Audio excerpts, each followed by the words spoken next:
किसान एवं बागवान भाई बहनों नमस्कार। कृषि दर्शन कार्यक्रम में आप सभी का स्वागत है, अभिनंदन है।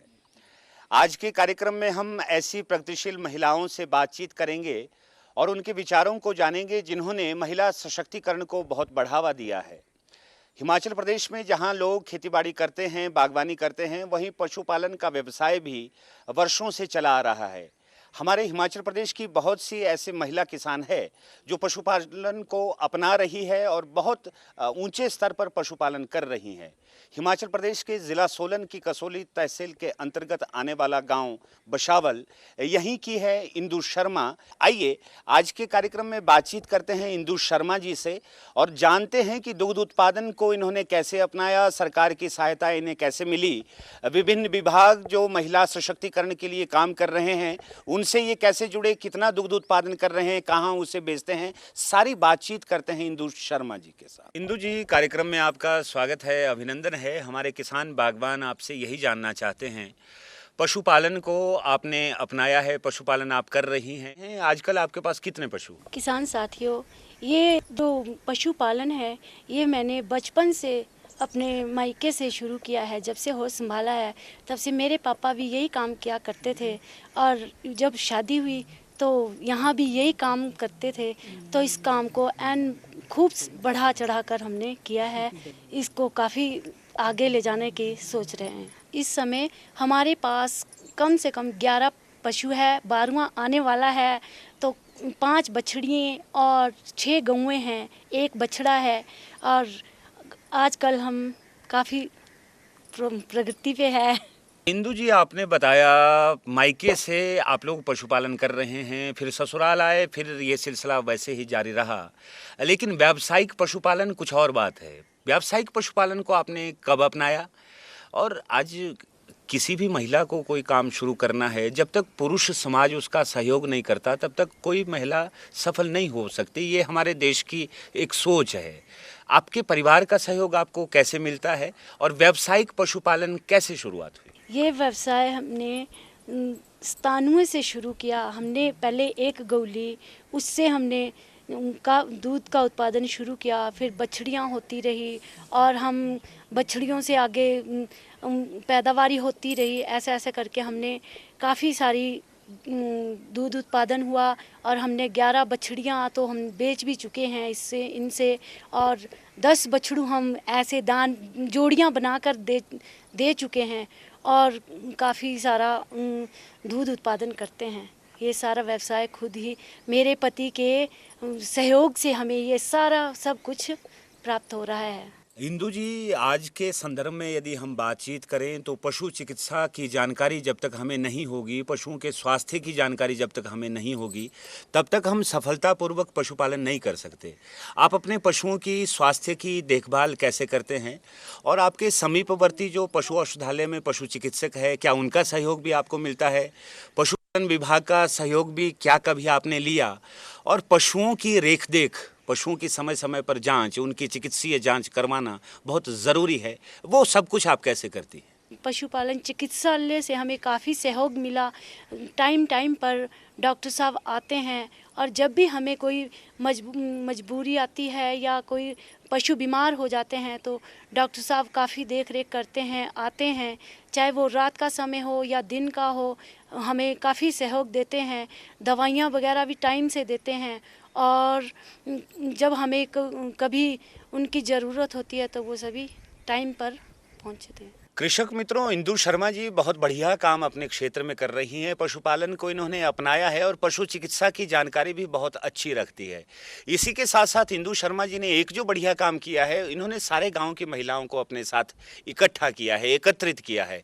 आज यदि इनके सामने कोई समस्या आती है तो वो एक इंदु शर्मा जी की समस्या नहीं है, पूरे गाँव की समस्या बन जाती है। संगठन में आप लोग काम कर रहे हैं, कैसे आपने इतनी महिलाओं को जोड़ा और इन महिलाओं को जोड़कर आपको क्या लाभ हुआ? हमारे बागवान साथी, किसान साथी जानना चाहते हैं कि संगठन में यदि समूह में हम लोग काम करते हैं तो कैसे लाभ में रहेंगे? हम सब महिलाओं ने आपस में मिलकर यह निर्णय लिया कि हम सभी पशुपालन करेंगे और दूध उत्पादन करेंगे, तब हमने सभी ने आपस में एक समूह बनाया है, जिसके द्वारा हम सभी ने छोटा छोटा लोन लेकर गौएँ ली है और हम सभी महिलाएं आपस में एक एक करके गौएँ ला करके सभी ने गौओं की बढ़ोतरी की है और सब औरतें मिलकर काफ़ी सारा दूध बाज़ार में देते हैं और हमने एक संगठन बनाया है और इस संगठन द्वारा हम काफ़ी सारा दूध बाज़ार में देते हैं और इससे हमें काफ़ी फ़ायदा होता है। और जब कभी हमें कोई समस्या आती है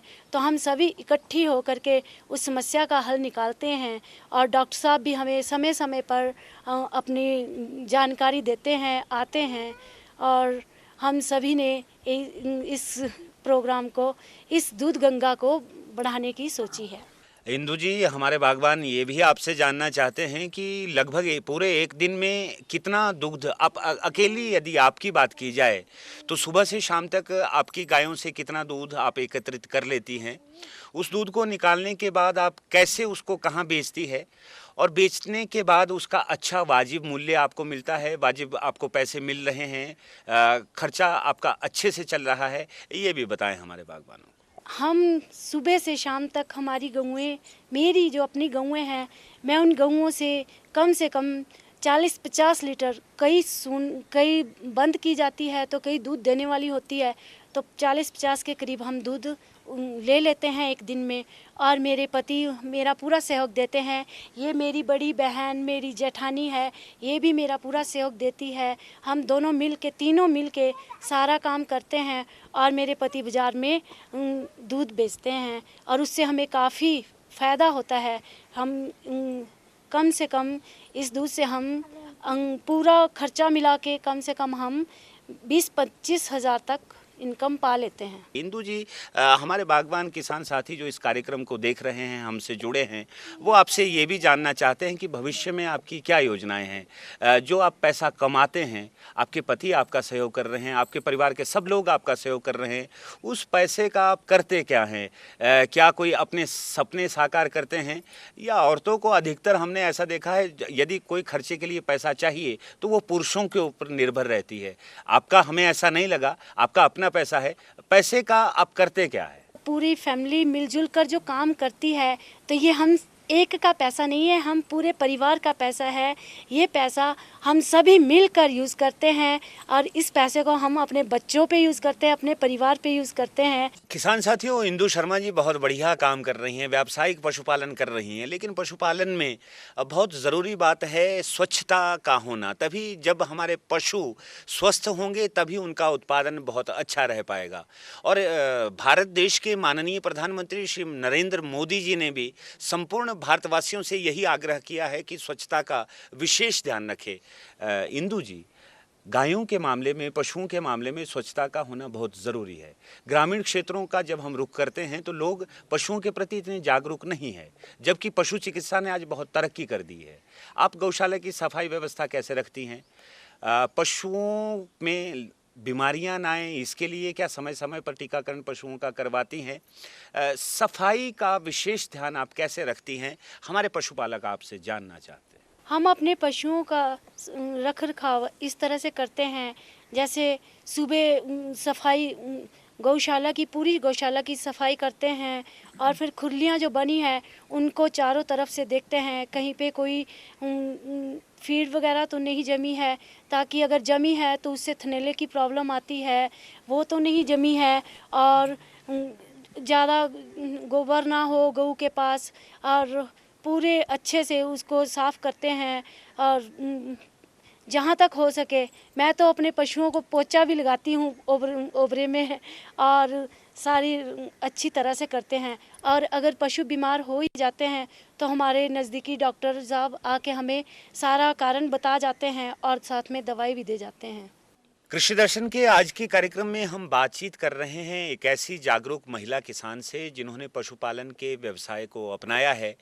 इनसे हमने ये भी जाना कि किस तरीके से इन्होंने अपने काम में तरक्की की है, उन्नति की है। लेकिन किसान साथियों, आप जानते ही हैं, चाहे कोई भी काम करना हो, समस्याएं हर काम में आती है। शायद इंदु शर्मा जी के सामने भी बहुत सारी समस्याएं आई होंगी। ऐसी भी कुछ समस्याएं हो सकती है जिनका सरकार या विभाग निराकरण कर सकती है। इंदु जी, कोई ऐसी समस्या जो आपके सामने आ रही हो, जिस समस्या को आप अपनी सरकार से या विभाग से उठाना चाहती हो, कौन सी है ऐसी? किसान साथियों, हमें बहुत सारी समस्याएं आई है। जैसे हमारे पशुओं को पानी नहीं मिल रहा।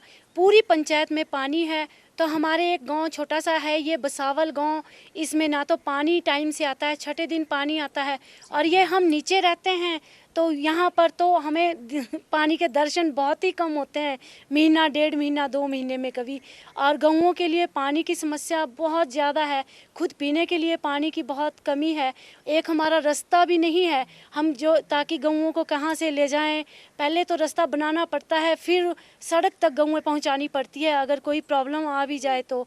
और ना हमारी सड़क है, सड़क भी ऐसी टूटी फूटी तो बेशक है, पर खड्डे कभी कोई उस पर मशीन चलाने के लिए तैयार ही नहीं होता।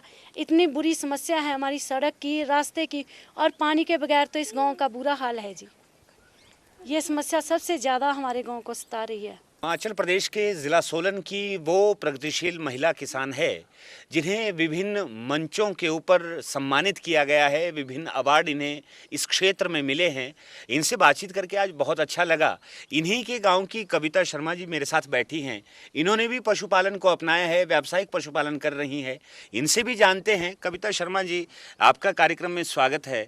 हमारे बागवान किसान साथी आपसे जानना चाहते हैं, कितने पशु हैं आपके पास? महीने के यदि हिसाब लगाए तो कितना पैसा आप कमा लेती हैं? मेरे पास 2 गौएं और 2 बच्छी हैं, और 15 किलो दूध हमने लगाया हुआ है जी। और कुछ घर में है रखा हुआ, तो मतलब दूध की ज़्यादा कीमत नहीं मिलती। मतलब हमारे को दूध की सिर्फ 30 रुपये, देखो 30 रुपये मिलता है, 30 रुपये किलो। तो कम से कम 40-45 तो होना ही चाहिए जी। देखो कितना आजकल फीड की कीमत देखो आप, है ना। और तारा मीरा देखो कितना, हमारे को चारा बहुत दूर से लाना पड़ता है, तो उसकी कीमत लगा के तो हमारे को ज़्यादा कोई कीमत नहीं मिलती दूध की, मतलब जैसे कि होनी चाहिए। हाँ। कविता शर्मा जी, आपने बहुत बढ़िया ये कहा। मेहनत करते हैं आप लोग, बहुत परिश्रम करते हैं, बहुत पसीना बहाते हैं, तब जाकर कहीं दूध निकलता है गायों से। लेकिन उसके यदि वाजिब दाम नहीं मिलेंगे, वाजिब मूल्य नहीं मिलेंगे, छोटी छोटी बोतलें जो सड़कों के किनारे मिलती हैं, उनके रेट 50 और 60 रुपये हैं। दूध 30 का 30 ही अभी खड़ा है। किसान साथियों, ये बहुत समस्या है इन महिलाओं की। दूध के वाजिब मूल्य इन लोगों को मिलने चाहिए। बहरहाल, हमसे बातचीत करने के लिए आपका बहुत बहुत धन्यवाद। दोस्तों, इस गांव की महिलाओं से हमने बातचीत की, उनसे जाना कि पशुपालन का सिलसिला इस गांव में कैसे चला, कब से चला। एक ऐसी शख्सियत इस समय इस गांव की हमारे साथ खड़ी है जिनका नाम है गणेश दत्त शर्मा। ये पिछले 25 वर्ष इस पंचायत के प्रधान भी रहे हैं।